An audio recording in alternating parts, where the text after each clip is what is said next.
This was Dora Akunyili between 2001 to 2012. This was also Dora Akunyili in 2014. You see, this is one of those moments where you see someone that is very healthy looking suddenly starts deteriorating. And in the case of Dora, the exact same thing that made her heroic, recognized across Africa and even all over the world, was the exact same thing that cut her life short. And I needed to hear her story. You see, in 1996, Dora became the Zonal Secretary of the Petroleum Trust Fund, PTF, coordinating government projects under General Muhammadu Buhari. But then she fell ill. Nigerian doctors diagnosed her with an abnormal internal growth and needed immediate surgery. The PTF immediately approved $17,000 for her treatment, $12,000 for the surgery, and $5,000 for tests and other expenses. But you see, during the pre-surgery test, the American doctors told her that the Nigerian doctors' diagnoses were wrong and that she didn't have any dangerous growth or anything like that. That it was just more irritable bowel syndrome that small medication would solve. So then she thanked the doctors, told them she wanted her $12,000 back, and here is what shocked everybody. Dora returned every single dollar of that money. Even Buhari himself shocked. 3 years later, in 2001, President Obasanjo needed a director general for NAFDAC because the fake drug crisis in Nigeria had become a national embarrassment. Like, fake drug was just everywhere. Because testing showed that 70% of drugs sold in Nigeria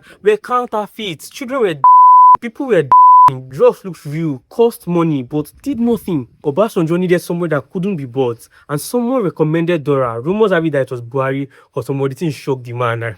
There was all kind of objection and resistance. Some said the health minister was already Igbo from Anambra State, so NAFDAC shouldn't be headed by a non-Igbo from the same Anambra State. Some even argued that the fake drug market was dominated by Igbo people, that she would protect her own people. But you know, President Obasanjo, he ignored all of them and still appointed her. What followed after was war. She led raids on Idumota market in Lagos with 350 policemen, 150 soldiers, and 150 NAFDAC staff. She went to Onitsha, her own home state, and destroyed all counterfeit drugs. I mean, these counterfeit drugs were owned by powerful and influential people who couldn't be touched until she touched them. You see, when attempts to bribe her failed, they started dropping fetish objects in her office, started threatening her and her husband. But Mrs. Dora said, they play, me stop care. In August 2001, 6 armed men stormed her home and waited for 6 hours. But luckily, she wasn't there. On December 26, 2003, gunmen attacked her again. Luckily, this time, the bullet grazed her scalp and burnt her headscarf instead. Now, here's the part of the story that will stay with you. Remember that $12,000 that she returned for that surgery? Turns out that the oversabi American doctors were the ones who were actually wrong. And she actually had cancer all along.